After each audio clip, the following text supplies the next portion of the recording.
Hello, welcome to Postcolonial Space. I'm Masood Raja, and today I will continue my conversation about Paulo Freire's Pedagogy of the Oppressed, Chapter 3.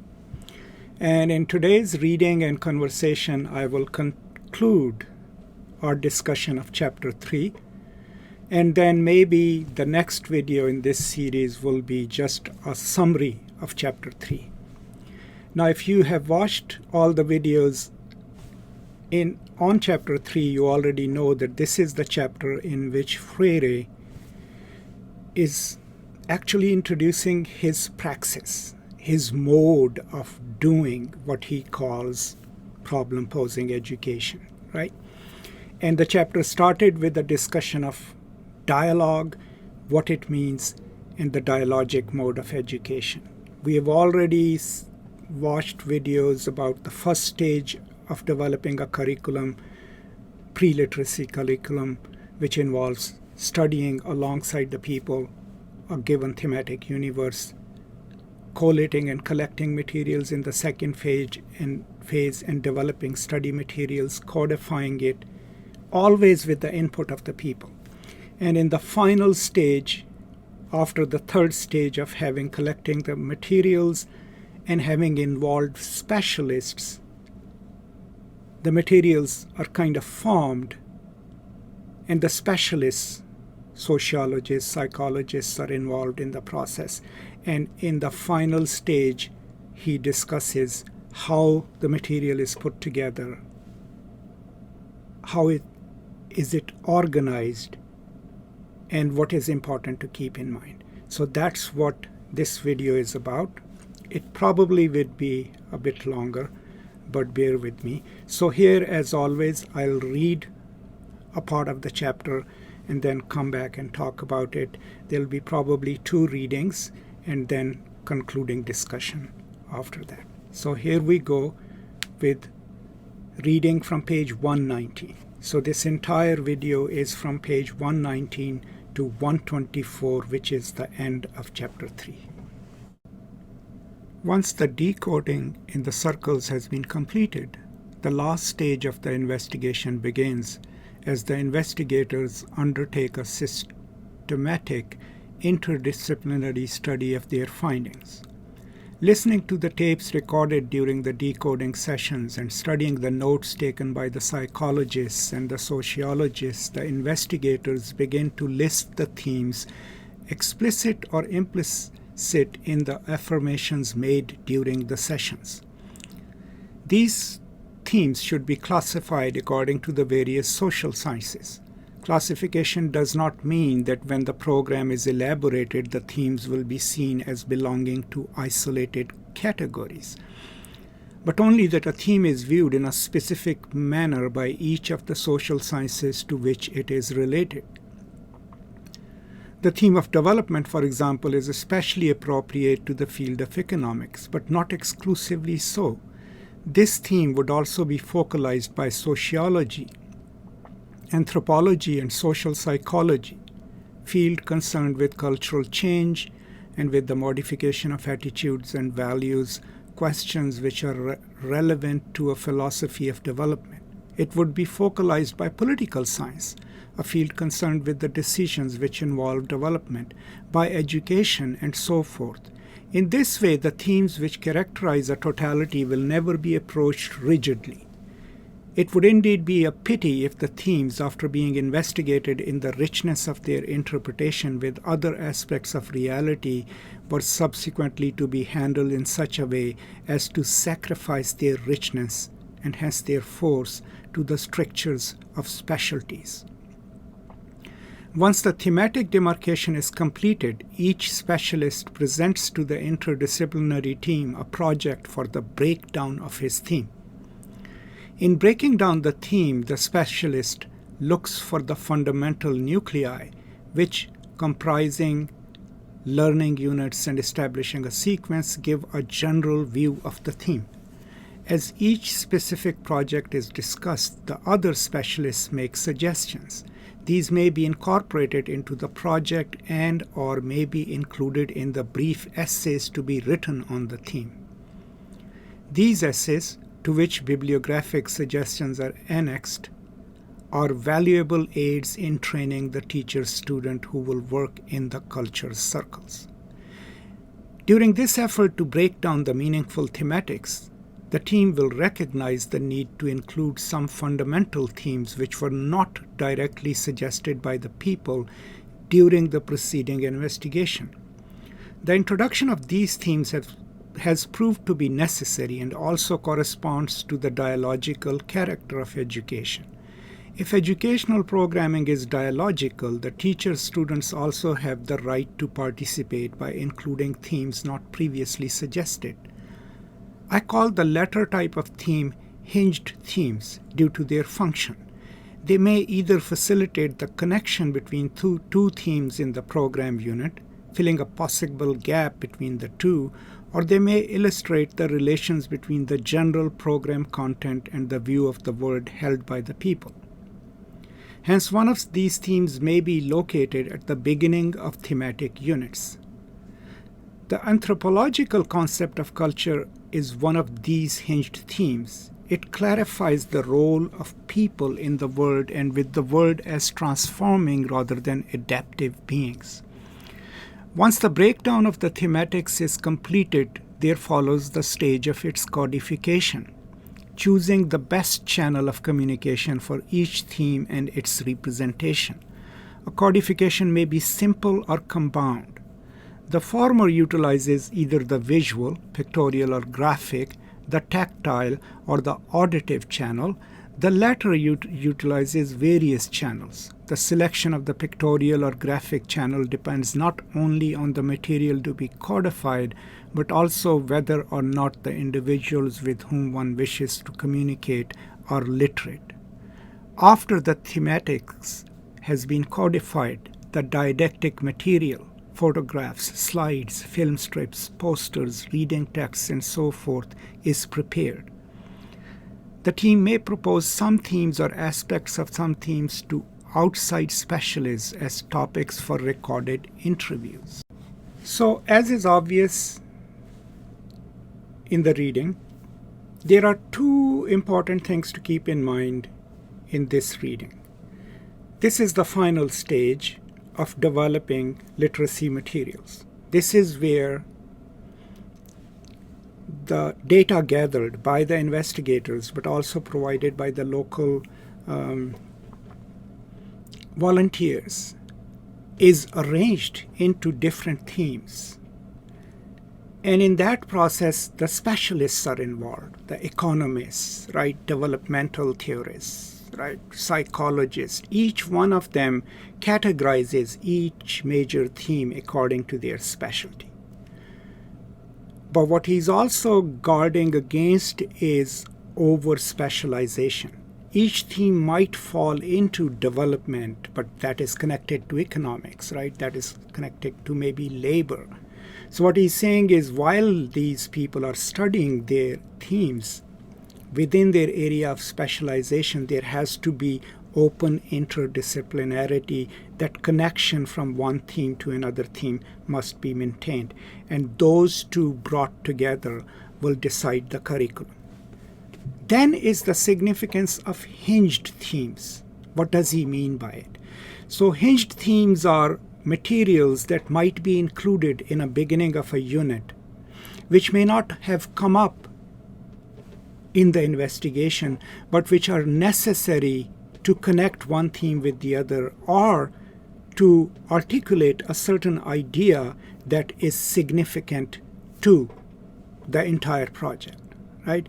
So they are hinged themes because they open both ways. They are also hinged because the specialists might come up with it, but people have to participate in it.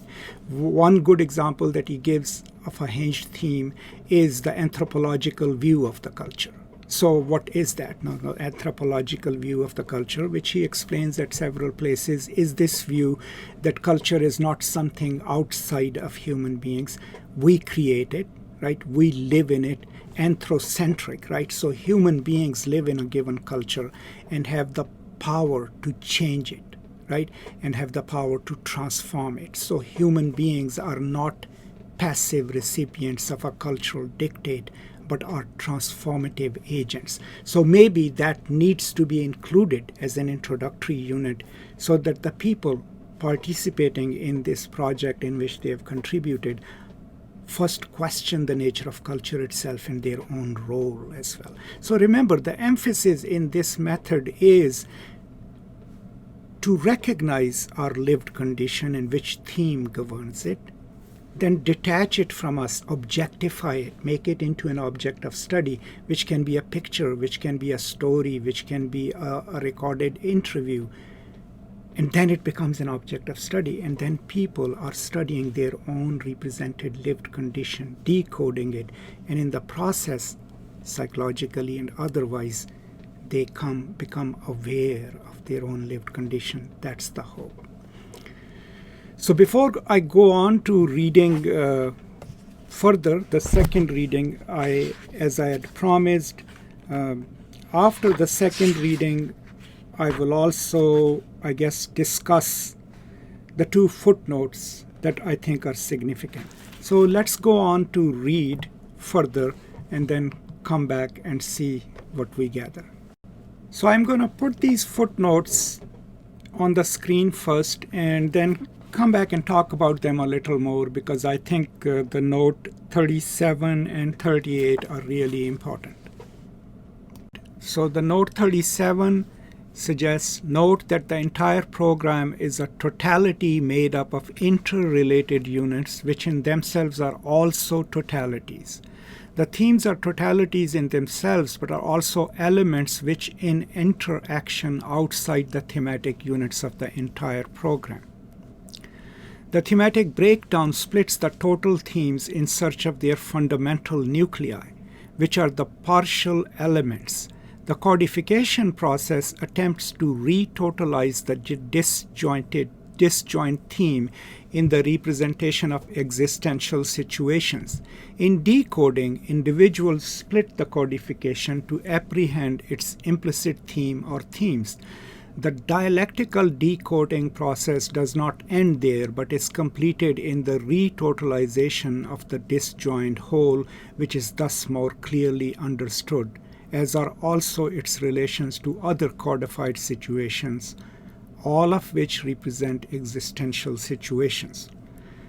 Note 38, and this is the two kinds of codifications, simple and compound. Right? So simple will have visual channels, pictorial representations, graphic, tactile channel, auditive channel, and B, compound, simultaneity of channels. It will have more than one channel.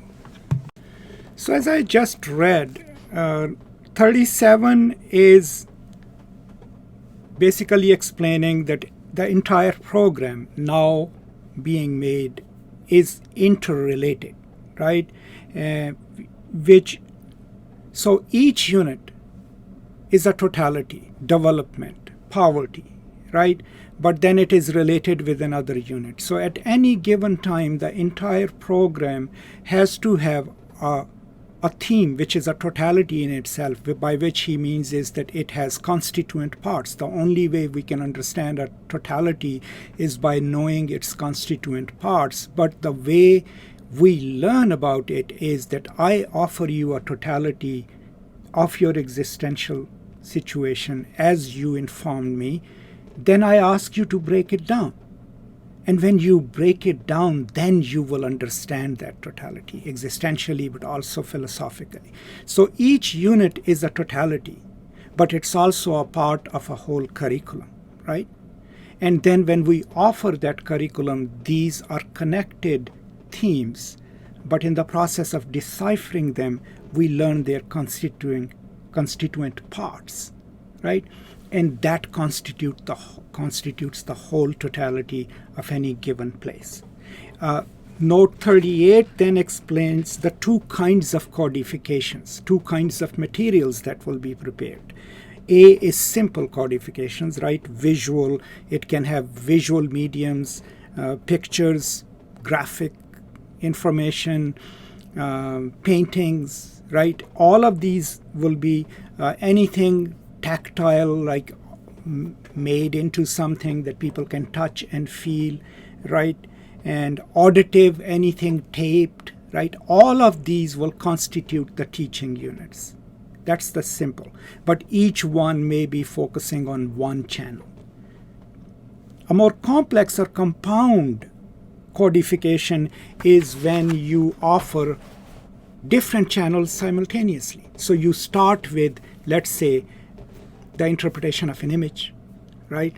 And then after you've done that, you also give them a recorded interview, right? So as we read further, he will give you an example of how to use recorded interviews with specialists in a given teaching scenario, and that would be a compound channel that would have compound modalities, because you will be using a voice, will be using probably a written text, and then discussion, right? So that is what he means in these two notes, and I thought it was important to talk about them a little. Let us take the theme of development as an example. The team approaches two or more economists of varying schools of thought, tells them about the program, and invites them to contribute an interview on the subject in language comprehensible to the audience. If the specialists accept, an interview of 15 to 20 minutes is taped. A photograph may be taken of each specialist while he is speaking. When the taped interview is presented to the culture circle, an introductory statement indicates who each speaker is, what she or he has written, done, and is doing now. Meanwhile, the speaker's photograph is projected on a screen. If, for instance, the speaker is a university professor, the introduction could include a discussion regarding what the participants think of universities and what they expect of them. The group has already been told that the recorded interview will be followed by a discussion of its contents, which function as an auditive codification. The team subsequently reports to the specialist the reaction of the participants during the discussion. This technique links intellectuals, often well-intentioned but not infrequently alienated from the reality of the people, to that reality. It also gives the people an opportunity to hear and criticize the thought of intellectuals. Some themes or nuclei may be presented by means of brief dramatizations containing the theme only, no solutions. The dramatization acts as a codification, as a problem-posing situation to be discussed. Another didactic resource, as long as it is carried out within a problem-posing rather than a banking approach to education, is the reading and discussion of magazine articles, newspapers, and book chapters, beginning with passages. As in the case of the recorded interviews, the author is introduced before the group begins and the contents are discussed afterward. Along the same lines, it is indispensable to analyze the contents of newspaper editorials following any given event. Why do different newspapers have such different interpretation of the same fact? This practice helps develop a sense of criticism so that people will react to newspapers or news broadcasts not as passive objects of the communiques directed at them, but rather as consciousness seeking to be free. With all the didactic material prepared, to which should be added small introductory manuals, the team of educators is ready to represent to the people their own thematics in systematized and amplified form. The thematics which have come from the people return to them not as contents to be deposited, but as problems to be solved. The first task of the basic education teachers is to present the general program of the educational campaign. The people will find themselves in this program. It will not seem strange to them since it originated with them. The educators will also explain, based on the dialogical character of education, the presence in the program of the hinged themes and their significance. If the educators lack sufficient funds to carry out the preliminary thematic investigation as described above, they can, with a minimum knowledge of the situation, select some basic themes to serve as codifications to be investigated. Accordingly, they can begin with introductory themes and simultaneously initiate further thematic investigation. One of these basic themes, and one which I consider central and indispensable, is the anthropological concept of culture.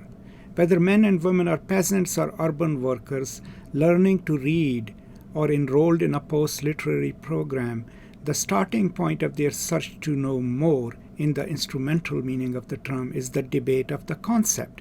As they discuss the world of culture, they express their level of awareness of reality in which various themes are implicit. Their discussion touches upon other aspects of reality which comes to be perceived in an increasingly critical manner. These aspects in turn involve many other themes. So in this part, which I just read, he is telling us an important thing about how to incorporate specialized knowledge produced by people outside of the investigating team. And it is dialogical because it will teach the people, but also the specialist. So what do? You give the materials, let's say, to an economist. You say, we have studied this dynamic, this thematic, in this part of rural Sindh in Pakistan, right? Give us your views on it and record a 20-minute lecture. Now the specialist records, he's an economist or she's an economist, they record a 20-minute lecture and they send it to you. You include it in your discussion of, let's say, development in Sindh. Now, it will be represented as a compound unit. What he's suggesting is people are sitting there, you make it part of the curriculum, and you first introduce the specialist. And you say, here is Dr. So-and-so who has recorded these views about your culture, his understanding of it. You first introduce him, you put his picture or her picture up there. People should be able to see the person who's making that opinion. That's the first stage. Then you ask people, what do they think about that representation? What do they think about this person having an opinion about their culture? And if people come and say, well, he doesn't understand us, he's an academic, he doesn't know our struggles, this is too, idealized, this is not practical, all of that information you gather, and then you send it back to the specialist. If people have any suggestions about how best to cover their lived conditions, you gather those as well and make them part of the curriculum and send it back to the specialist as well. And so that way, the intellectual learns of, oh, this is how I was reading this situation. The people learn that they can basically critique what a professor says based in their experience and make sense out of it. And so the process remains dialogical, right? Then towards the end, he also is suggesting that, if some related theme emerges, you're talking about another topic, and people say, well, we would like to talk about nationalism. And you take that and you say, okay, why should we talk about nationalism? What is nationalism to you? And that then enables you, the teacher, and your co-learners to describe what do they think of nationalism? What are their expectations of being part of a nation? And that allows them to critically talk about their aspirations and their expectations of being part of a nation, right? How many times have you done that in your classes? Which class would you like to be in? The one in which the professor comes in and says, these are the 3 themes we will discuss in these 7 novels over a semester. And every time you bring up something that is thematically not related to those 3 themes, you're told, no, this is not what we are covering. Would you be happy in that class, or a class where suddenly a question comes to your mind? So let us say you're studying Faulkner, and one of the students say, well, are there any other novelists like this in the world? So the professor who has come in with 3 themes would tell you, well, that's not relevant. But another professor would say, well, what do you think? Or is there anyone you could compare it with Faulkner? Now you have started a conversation in which the learners are participants. They even set the goals, right? And set the questions. Which one do you think you will prefer? That's exactly what he's doing over here in this section. With the experience now behind me, I can affirm that the concept of culture discussed imaginatively in all or most of its dimensions can provide various aspects of an educational program. In addition, after several days of dialogue with the culture circle participants, the educators can ask the participants directly, what other themes or subjects could we discuss besides these? As each person replies, the answer is noted down and is immediately proposed to the group as a problem.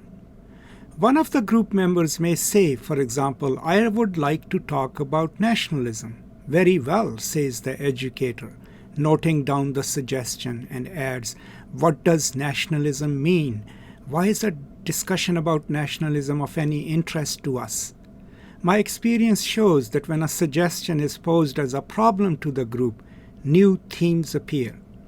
If, in an area where, for example, 30 culture circles meet on the same night, all the coordinators, educators, proceed in this fashion, the central theme will have a rich variety of thematic material for study.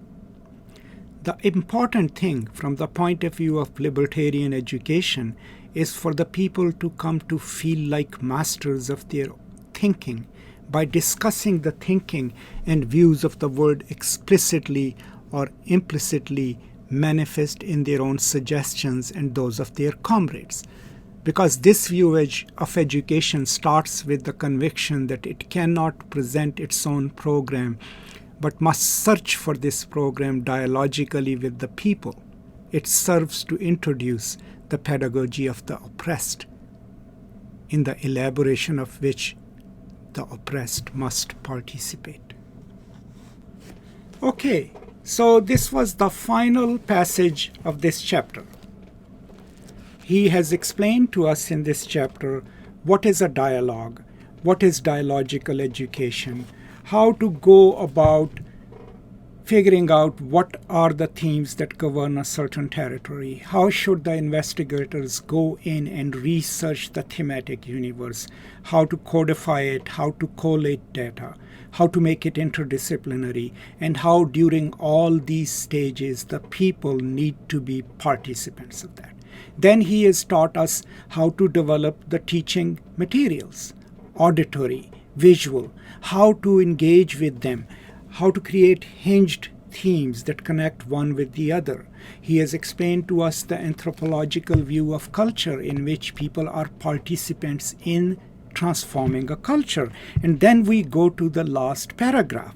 The important thing from the point of view of libertarian education is for the people to come to feel like masters of their thinking by discussing the thinking and views of the world explicitly or implicitly manifest in their own suggestions and those of their comrades. So the biggest lesson that we learn in lesson 4 is that any curriculum developed for the oppressed, for the pedagogy of the oppressed, cannot come from outside. It cannot be World Bank sending books. It cannot be someone sitting in Chicago coming up how to teach young women in Bengali villages or Nigerian villages. It has to be investigators who go into the community, study their culture along with the native people, develop curriculum in which the people have a say, deliver it in a way where people ask questions and learn their own reality and learn to think critically about it. And after we have done all this, then we would have inaugurated the pedagogy of the oppressed. So if you're following these lectures, please keep in mind every chapter is significant. You cannot just read chapter 4 and understand Freire because it's connected to what he has theorized and talked about in the previous chapters. But from the point of view of praxis, chapter 4 is the one where he outlines the pre-literacy stage, the method of developing a curriculum of the pedagogy of the oppressed. So as always, thank you so much for being a part of this experience. Please note that no video can ever replace the careful reading of a book. All I'm trying to do with these conversations is to give you additional views of my own, tentative as they are, not well thought out. There is no script in front of me. My understanding of the book, based in my reading of it and my experience of teaching. The best way for you to learn from Pedagogy of the Oppressed, of course, is to read it carefully yourself, right? And then to think about your own practices as students, as teachers, but as human beings in the world, and see how the book can help you change, alter, and transform your view of thinking the world. So that's all. We have now concluded Chapter 3. I'll soon move on to Chapter 4.